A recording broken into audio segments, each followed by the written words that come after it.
Can the person taking over hit the unsuspecting Morryman? Will Morryman still get angry if he wears a pumpkin head? Does he still fear water if you try to give the blaze water? Don't blink. I'll reveal 20 secrets to you in one go. First, a comment says that the defender's vengeance can hit Morryman. The defender starts to bend down. Then a green light flashes, and Morryman is instantly sent flying. The comment is confirmed. Next, can this charged creeper explode and drop a wither skeleton skull? Everyone knows it can drop various mob heads, but what about the rare wither skeleton skull? Run, quickly, boom, a loud bang, and a black head falls to the ground. It seems this comment is true. In the past, when we encountered a creeper, we would place a block to block the damage, but what if it's a more powerful charged creeper? Can this still block the damage? First, light a fire, then casually place a block in the middle to block it. Although the flames are soaring, I'm completely unharmed. Even just a broken door can block it, but if I open the broken door, I'll be blown up by him. It seems this comment is true. Randomly shooting at a creeper will drop various records. Can you get all the records at once?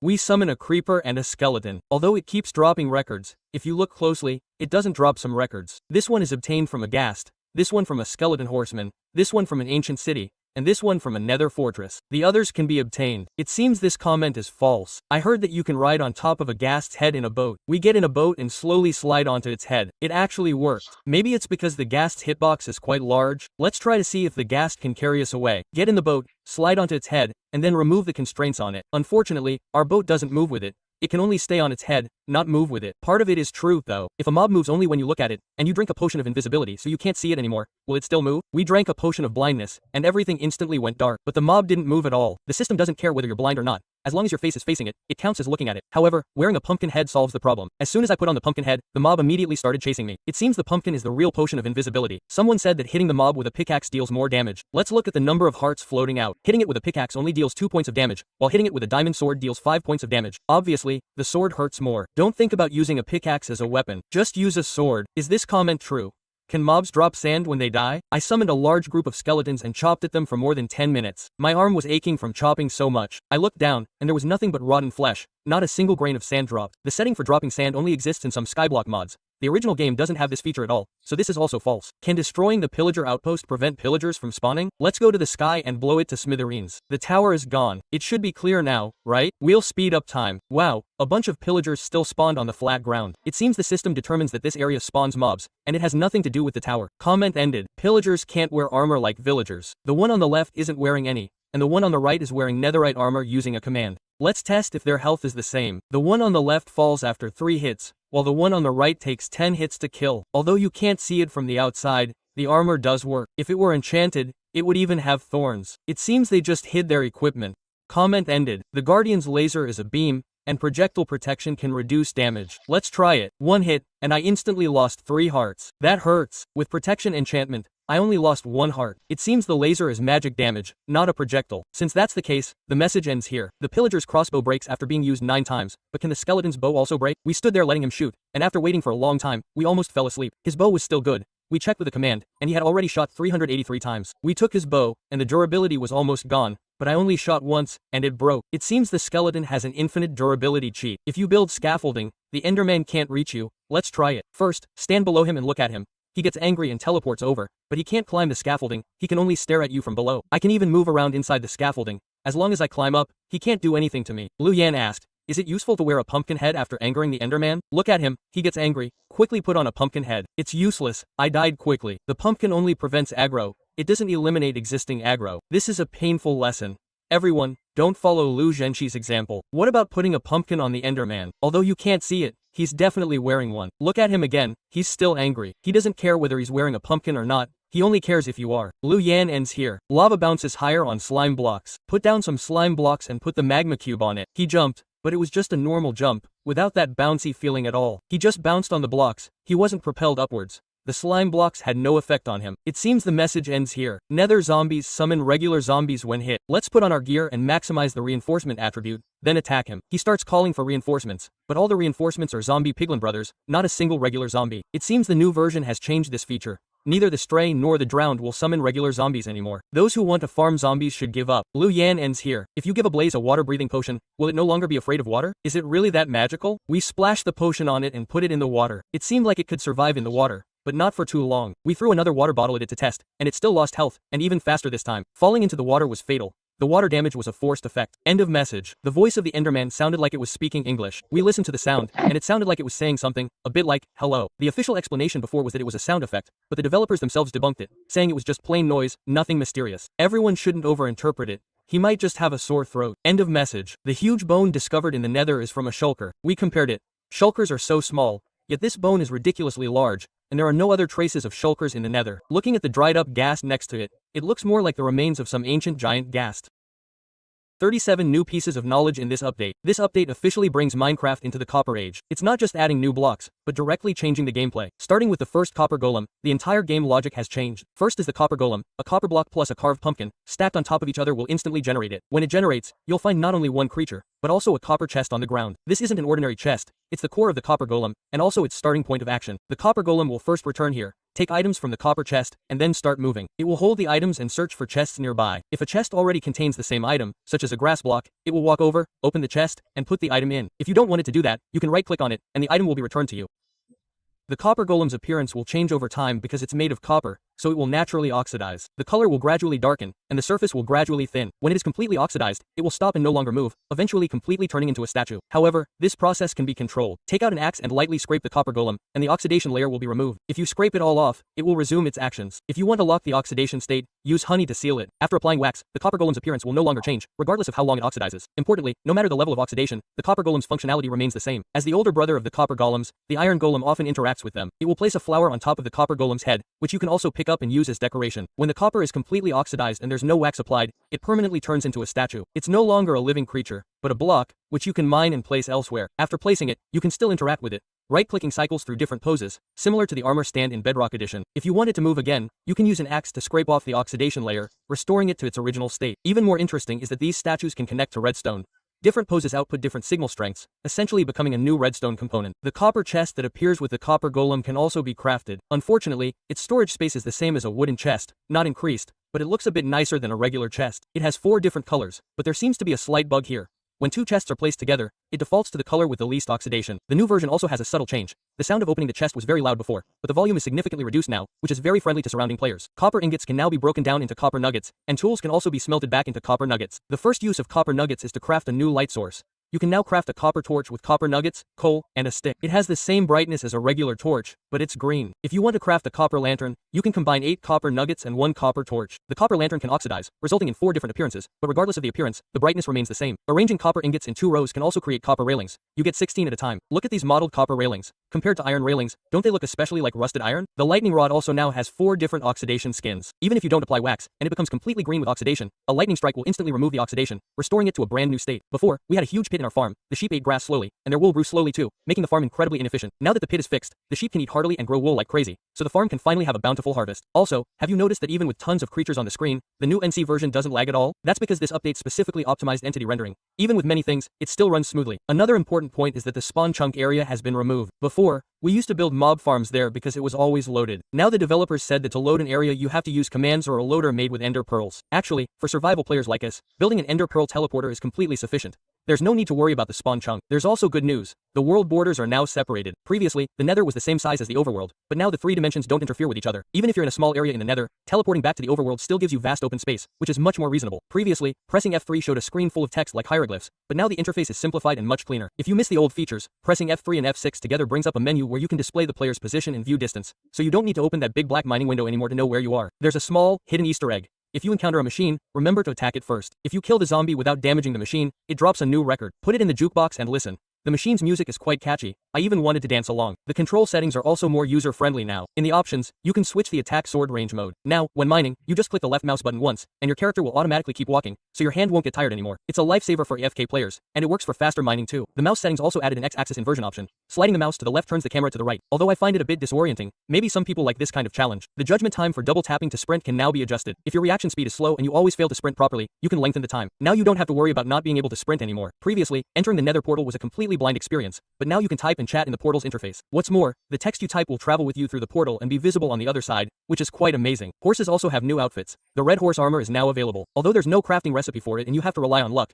the 4 points of armor make the horse look like a majestic warhorse in red. The appearance of dyes has also changed. They are no longer just powder, each color has a different shape, so even colorblind players can distinguish between different colors. A pain point in survival mode has also been solved. Previously, when you knocked off a player's head, the name disappeared, turning it into a blank head. Now, when you knock it off, the name remains, so you don't have to worry about losing your friend's head anymore. This update also allows you to create mirrors. Isn't that amazing? Actually, it's faked using invisible human mannequins. This new creature can mimic your movements, playing like a mirror reflection. However, there's a frustrating point. If you're in peaceful mode, you can't summon creepers even with commands. The system will prompt you that you can't summon creatures in peaceful mode, which is too rigid. Even administrators can't bypass this. Looking at the decoration on the well, it's made with the newly added copper chains. 2 copper ingots and 1 copper block can be combined to craft it. Hanging it on the well gives a unique sense of weight and depth. The original chains can now only be called iron chains. The crafting recipe for the copper trapdoor has also been made cheaper. It used to require 6 copper ingots, now it only needs 4, and the saved copper can be used to make more lanterns. Tools have finally been completed this time. Their hardness is between stone and iron. Although they won't rust, their enchanting ability is stronger than diamond, but unfortunately, they mine things similarly to a stone pickaxe. The armor is the same. The durability is slightly higher than leather and gold armor. Anyway, having it is better than not having it. Finally, this new item frame is simply brilliant. It can be made with stripped logs. It's basically a vertical half slab. You can place them back to back, creating a freestanding half block, and it can hold 3 items inside, much more useful than display cases. All types of wood can be used to make item frames in various colors, each with its own style. The coolest part is powering the item frame with redstone. Not only does the text change, but it also saves your hotbar configuration. Look, I'll interact with it again, and my equipment instantly changes. This is amazing in survival mode. Changing outfits is no longer a dream. Making item frames is also easy. Just place 3 logs on top and bottom, and you can make 6 at a time. Last but not least, look at the sky in the nether. Now there are random purple flashes. Although it doesn't add brightness, it looks very mysterious. I guess maybe another player is slaying a dragon in the distance? If you find the flashing annoying, you can turn off the sky flickering in the accessibility settings, and the area will return to complete darkness. The string can make your arms longer, penguins can help you steal fish underwater, and there's a wildfire with a built-in rotating shield. It's actually a hidden boss in the nether. These aren't mods. These are all things Mojang promised back then. Since the official developers abandoned these ideas, today I'm going to revive them. The ultimate abandoned project revival plan begins now. Let's rewind time to 2017. This is where the dream began, and where the dream was shattered. The first to appear is the Tengu monster, also known as the Deep Sea Dreamer. Someone said back then that it would drag players into the water and pickle them. Sounds terrifying, right? But in my revamped version, it's no longer just a simple water ghoul. It's a true sea monster. Look, the Tengu monster now not only grabs people, but it also attacks boats. You're sailing on the sea, and suddenly, the boat sinks a little, and a giant thorny tentacle locks onto your boat, slowly dragging you into the abyss. If you try to escape, once you enter the water, it will immediately spray ink, plunging the entire screen into darkness, and you can only hear its approaching sound. The most terrifying thing about him is his parasitic ability. He'll ride on the heads of corrupted mobs or guardians like a parasite. The infested monsters will have their attack speed doubled and will even predict your movements. Is that all? No. If you manage to kill him, the dropped fangs can be used to repair or even craft a trident. Next is King David, who lost to the shadow in the past, a pain that all survival players will forever remember. Originally, his function was stolen by the killing wheel, but in my version, he received a legendary buff. Now he's the ultimate fire enchantment table. Throw an enchanted item to King David, and after he consumes it, he'll spit out half of its durability and a level 1 enchantment book. This is a feature everyone online is begging for. Not only that, he's the only creature in all of Minecraft that can consume curses. Whether it's the binding curse or the vanishing curse, throw it to him, and after a few bites, the curse is gone. Although the equipment will lose some durability, it's much better than throwing your godly gear into the lava. He's practically a philanthropist. Furthermore, he's also a reverse disassembler. Throw extra enchantment tables into him, and he'll give you diamonds and obsidian. If this thing were added to the game, I dare say he would definitely be the ultimate pet for every base. Now for the main event, the most unfairly excluded candidate of 2017, Wildfire. This was originally just a high-level blaze, but in my design, he's the nether boss we've been missing for 6 years. He now only spawns in the hidden chambers of nether fortresses. See those 4 floating shields around him? He's invincible while the shields are rotating. You must find the right time to break all the shields to damage his body. And this guy is incredibly intelligent. When his health is low, he'll jump directly into the lava to heal, while simultaneously reconstructing his shields. Doesn't that oppressive feeling remind you of Dark Souls? Note that when his health drops below 30%, Phase 2 begins. His flames will turn into soul fire, and the shields will gain powerful knockback and continuous burning effects. At this point, absolutely do not get close.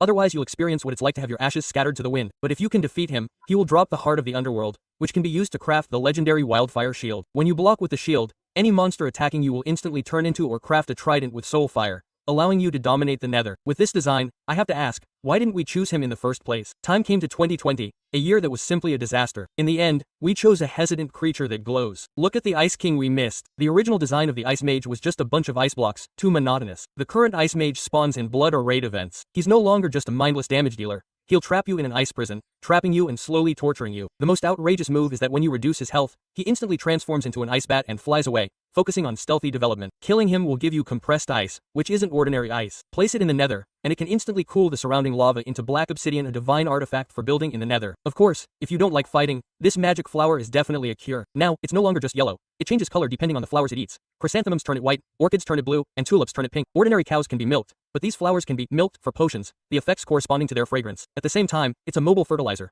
Bees will prioritize collecting nectar from the flowers on its back. This means that if you raise a few of these flower cows near a beehive, honey production doubles. This isn't just a cow, it's a fully automatic agricultural machine. In 2021, we abandoned him for the sake of the moon spirit, which is infuriating. Many say he's useless because you can see brightness with F3, but after my rework, he's your fully automated mob radar. Pay attention to his eyes. This is the first creature in Minecraft with emotions. When there are no monsters within 20 blocks, he's a good boy. If there are monsters within 15 blocks, he starts to tremble. If there are monsters within 5 blocks, he instantly goes red hot and emits a warning sound. The most common thing he does is relentlessly freeze in the direction of monsters, even through walls. Isn't that basically the game's built-in X-ray cheat? Take him with you when mining, and you'll never have to worry about running into creepers around corners again. Originally, the setting for this guy, Lynn, was that you get an iron pickaxe and a nether portal after finding him 3 times. So I changed him into the black market merchant. He hides in chests, under railway tracks, and even disguises himself as a mob spawner. When you find him, he'll play hide and seek with you. After you catch him, he won't just give you a broken pickaxe.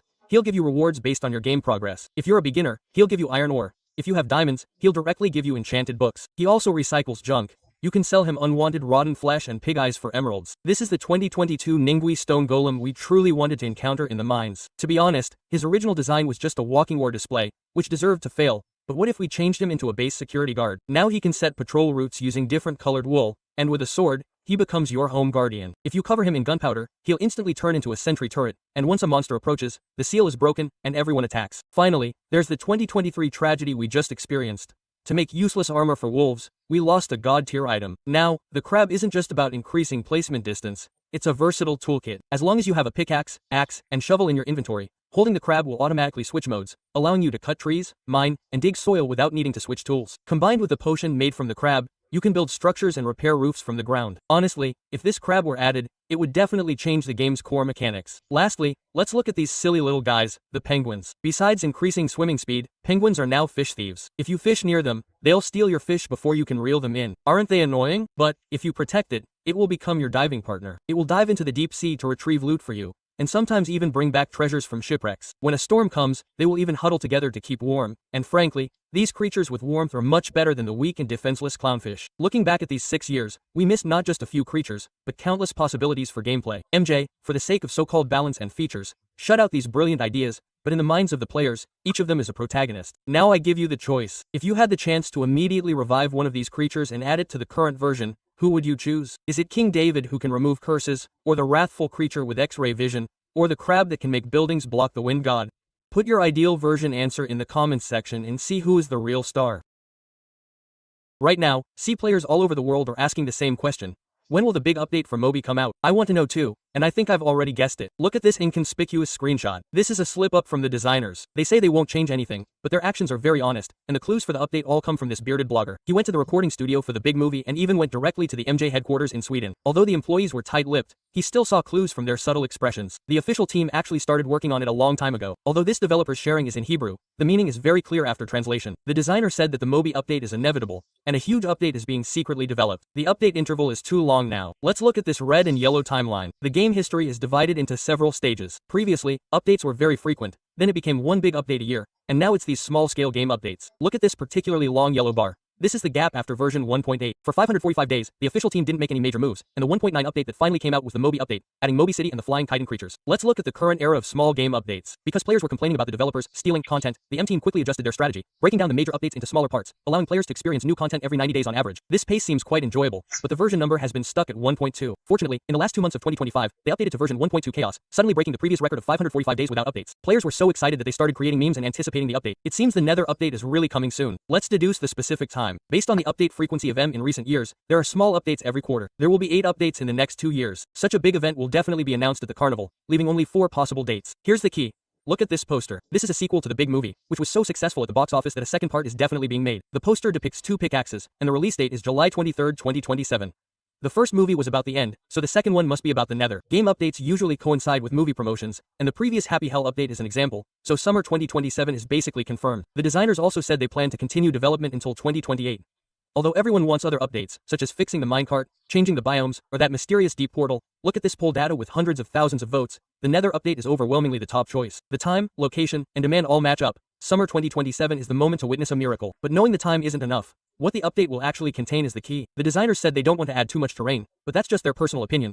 We need to see what players like most. The current Nether is simply too boring. Besides dragons and rocks, there's only one type of plant and one castle. While it does convey a sense of desolation, they should add some plants and flowers. Otherwise, who would want to go there? Another problem is that it's too difficult to find. Looking at the poll results, a quarter of the people haven't been to the Nether in survival mode, and the data for the Bedrock edition is even worse, with only a small percentage of players having been to the Nether. You need to find pearls, then the flame list, and finally rely on the Eye of Shadows to locate the portal. Without a guide, you wouldn't know how to play at all. For example, this Japanese streamer played for 78 days without a guide before finally finding the Nether fortress. Even after entering the fortress, he didn't know what to do. Although some people complained about the difficult terrain, more people didn't want to go there. Some even complained that the islands were all on the same plane and hoped for some elevation changes, or that a vault should be added to the Nether ship so everyone could get the Nether scale. Since they're going to make changes, they should refer to the Nether update, which is widely considered the most successful update. The Nether was initially just flat terrain, but later new creatures and terrain were added. This is the best blueprint. Let's list the new things in the Nether and find corresponding counterparts. First, let's look at the blocks. The Nether added netherite and gold ore. The current Nether has no ore at all. Since it's called Minecraft, there should be some ore to mine, right? Adding a new ore is a must. The color hasn't been decided yet, maybe a dark cyan color. This ore should have some special function. Netherite is immune to lava, so the Nether ore should be immune to the void. If you fall down in armor made from this ore, you can still retrieve it. This way, the Nether and Netherworld sets of equipment would complement each other. Next, let's look at redstone components. The Nether added target blocks. The Netherworld might add something similar to a vibration sensor. The vibration sensor sends signals through vibration, while this Netherworld component sends signals through teleportation. As long as something teleports over, it will light up. Redstone enthusiasts will definitely like it. Next is the regeneration spear. Modi definitely needs a place to regenerate, so let's call it a regeneration point. We can use the Eye of Shadows to power it up, or even design it in the shape of a coffin. Of course, this item could be used in the gambling world or when fighting the ice giant in the Nether. Finally, there are functional blocks. The Nether has the Pathfinder block, so Modi needs some new features as well. There were rumors of adding cheese, which could cure negative status effects. If you get hit by the shadow giant, eating it would negate the effect. It could also be useful when exploring the underwater temple, or add a new totem, called the Preservation Totem, which gives you one chance to not drop equipment when falling into the void. This item should be very difficult to find and not obtainable through mob drops, otherwise it would be too overpowered. Or bring back the crab claw item and change it to Shadow Tentacle to increase attack range. Decorative blocks shouldn't be overlooked either. Since the Nether has blue fire, Modi should have purple fire. This appears in many Minecraft spin-off games, such as some monsters with purple flames. We could give the lanterns a purple skin and add some variations to the Modi biome. There are also these black broken fence posts. The texture looks high-end. Next is the main event, new biomes. The Nether added 4 biomes at once: Crimson Forest, Warp Forest, Soul Sand Valley, and Basalt Deltas. For Modi's biomes, we can reference the official Minecraft Dungeons game. The Modi biome there looks amazing, although it's quite eerie. It's full of detail. There are bubbling poisonous water pools and trees with warp shapes. The leaves actually float upwards, and there are these yellow plants. The combination of yellow and purple looks great. The colors aren't jarring and have an extraterrestrial feel. The creator themselves drew a texture and created purple trees based on this style, and also designed a set of blue ghost wood. The doors and trapdoors also have new designs. A purple forest biome definitely needs to be included. The trees should be sparse, like a savanna, and the terrain should have varying elevations, offering beautiful views from every angle. Or add these purple poisonous plants, creating an entire toxic biome. The terrain is there, but we also need living creatures. The previous Nether update transformed the zombie pigmen into piglins, so the end update could consider upgrading the Enderman. Because fighting the Ender Dragon is too boring now, it should have some exclusive mechanics added. The dragon should also learn to dodge attacks. It would be great if the dragon could breathe this kind of fire that splits into smaller flames. It shouldn't just stand there and fight. Players need more dodging challenges. The Nether added piglins that can trade, so the end also needs something for trading, like a wandering Enderman merchant, or bring back the old Wither skeleton, give it a new skin and hide it underground to play hide and seek with players, giving out small gifts if you win. The Nether has piglins and blazes as bodyguards, and the end also has many Enderman relatives, such as watchers, blasters, and younglings, etc. Just pick one and put it in the structure. The Nether has piglins that eat meat, so the end also needs to solve the food problem. Introducing this creature, which looks like a multi-eyed bird monster. If it catches you in its mouth, you get teleported. This skill is too early game breaking. Killing chickens drops meat that can be cooked and eaten. It can also lay a kind of void egg. Throwing it teleports monsters to your side. This is called an inverse Enderman pearl. Finally, there's the ghast, used in the Nether to cross the lava sea, so the end also needs something to cross the void, since building bridges is too troublesome. We could design a gliding mechanism, or something rideable. A friendly creature like a jellyfish or a glowing fish would also be nice. Now let's talk about new structures. The Nether has huge fortress ruins and abandoned Nether portals. The end also needs 2 new structures. One a large challenge area, similar to the End City or this broken castle, which looks much more imposing than the End City. Smaller structures could be abandoned camps, without inhabitants, just a chest. The chest must contain a map, guiding you to the nearest end ship, so finding food won't be a matter of luck anymore. This set of predictions basically includes everything that could be added, similar to the new music disc, Chirps. Regarding the extremely difficult problem of the Nether, it's estimated that M didn't dare to make it too difficult. After all, this setting is too classic. Everyone is used to it. It's something the official developers didn't dare to update for 8 years, yet this young man managed to do it. In just 7 days, he wrote an update that the official developers couldn't create. Not only did it include instant teleportation and ice, but also Nether ore, and even the Ender Dragon received an upgrade. Let's see how he personally revamped the Nether. On the first day, the young man sat in front of his computer searching for images. He was looking for inspiration on his browser when he suddenly remembered the Nether waste in the dungeon game. It was a minigame made by the official MC developers. The ground there was covered in yellow grass that looked dry and brittle. It would definitely be very fragile to step on. He wanted to add this kind of grass to the game. Previously, he only used simple data packs, but data packs have a major drawback. he couldn't add custom blocks. This is ridiculous for a block-based game, so he decided to abandon his old knowledge and directly challenge the highest difficulty, programming. How difficult could this task be? The answer is, very difficult. The young man quickly found a mentor. The mentor's name was C, and he would teach you how to use a code, which is extremely beginner-friendly. So, the young man spent $50 to buy the course, and after 2 days of learning, he quickly set up the development software. He clicked on the green arrow, and the game finally ran. He successfully added the new block to the game. It must be said that this block felt perfectly natural in the nether. He also wanted to add more custom blocks, so he first tried making netherrack variants, various stone bricks, and cut blocks, but he still felt the nether was too ugly, like a pile of dry dirt, unless it was paired with those dark prismarine crystals. But dark prismarine is too difficult to obtain. You have to kill thousands of monsters underwater. This price was too high, so he invented the nether block. This dark green block is very mysterious. It has brick and compressed versions, and it looks very similar to something from Terraria. The young man went to sleep full of confidence on the first day, and on the second day, he continued watching the mentor's tutorial while eating his meal. The young man learned a super trick. He could directly view the game's source code, feeling like he had entered the world of code, becoming like Neo from the Matrix. He frantically manipulated the computer screen, studying the logic of various blocks. He sped up the tutorial to double speed, skipping 60% of the useless chatter, and directly began reverse engineering the game. Countless new blocks popped up like raindrops. He created purple-sending grass and Modi buns. These plants glow in the dark, and Modi buns have special effects, sparkling beautifully. They can be used to craft Modi-specific torches and lamps. The young man also added purple-breaking light circles, enhancing the effect with purple-sending wood, and then sent these blocks to his friend, a professional building expert. The expert said the textures were excellent, giving the young man even more confidence. On the third day, he was going to challenge the most difficult task, writing the first Modi creature. He set his sights on the thrower in the dungeon, a burly man who throws fireballs. But reality threw cold water on him. A mod creature can only use one texture at a time, making it impossible to create fire and glowing effects. He tried countless times to modify the code, and the game crashed countless times, the screen filled with errors, like a horrific car accident scene. The young man realized he didn't have much time left, and he couldn't keep struggling with this, so he urgently changed direction, transforming the thrower into Modi Brute Ice. Brute Ice is still very strong, but now he only engages in melee combat, using his fists to fight the Modi Shadow. The young man wrote the AI logic for Brute Ice, setting the creature's status level. The Modi Shadow Dragon is at the top of the food chain, Blue Soldier is the second-tier overlord. He bullies the Modi people, and the Modi people bully weaker Modi creatures. This is like the animal world of Modi Land, with Blue Soldier roaming the wilderness like a monster from Monster Hunter. On the fourth day, the real nightmare arrived. The young man encountered the strongest obstacle.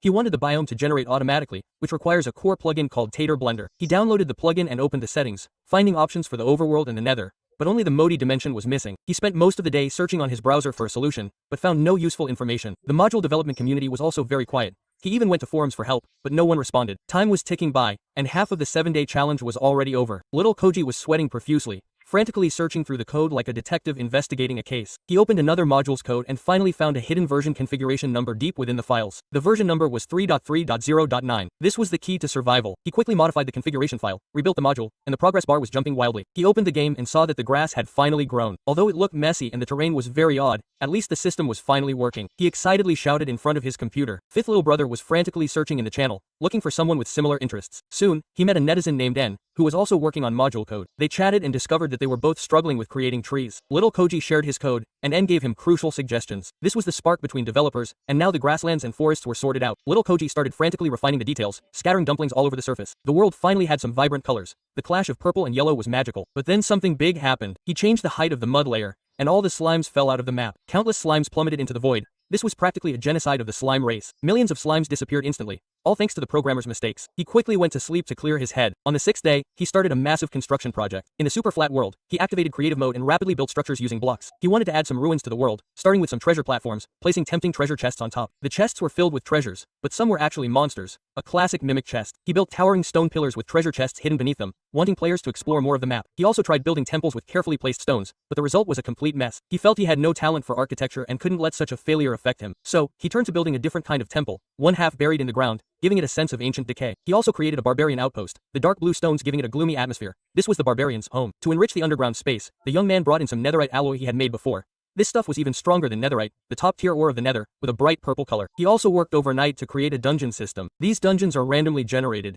You'll find a hidden pit, climb down the ladder, and find yourself in a maze filled with nether mobs. You have to fight your way through to get the treasure. On the 7th day, this was the final masterpiece. He contacted a master builder, who delivered the final project, several super magnificent castles. The golden stones shimmered, the towers soared into the sky, the interior decoration was incredibly luxurious, filled with nether crystals and top-tier alloy equipment. The young man imported the buildings into the system and reconfigured the generation logic. The castles would rarely appear randomly, and they would be surrounded by barbarians, like a pillager outpost. You'd have to be fully armed to enter. He also scattered the temples around, completely transforming the Nether's surface. Some areas were dense forests, others were barren wastelands. The Nether was finally no longer monotonous. He walked through the purple mist, looking at the glowing leaves and the patrolling barbarians. This was the Nether he envisioned. He accomplished in 7 days what the official developers hadn't done in 8 years. The young man stood on top of the castle, looking at the newly created world. This was proof of his efforts. These 7 days of coding adventure taught him so much. He understood the meaning of perseverance. Everyone can be a developer, and everyone can rewrite the world. This is not just a game, it's the pinnacle of human creativity. The young man's challenge is over, but your challenge has just begun. Open Minecraft and try your first line of code.